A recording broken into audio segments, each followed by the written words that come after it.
Okay, this is going to be a very quick test of my Simplex 2001 Repack panel.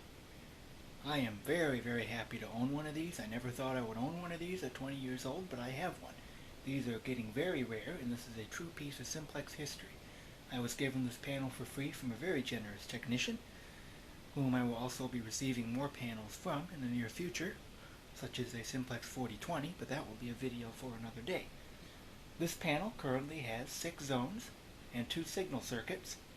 I do have a march time card, but it currently is not installed yet, but that should be installed by the next video. This is just a quick preliminary test. So without further ado, we're just going to go ahead and pull the pull station and I'll give a quick demonstration.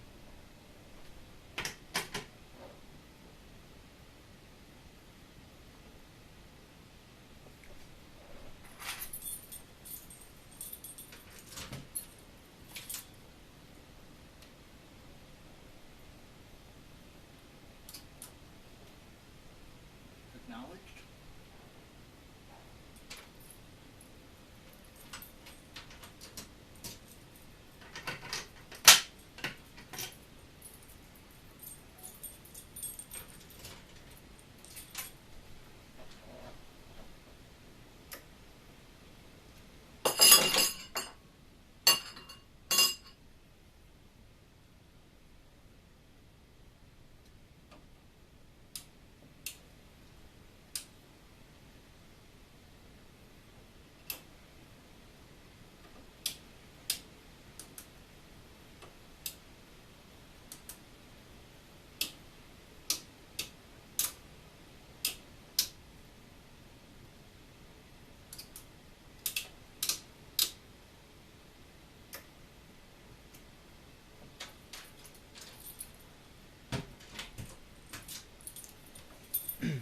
Thank you for watching.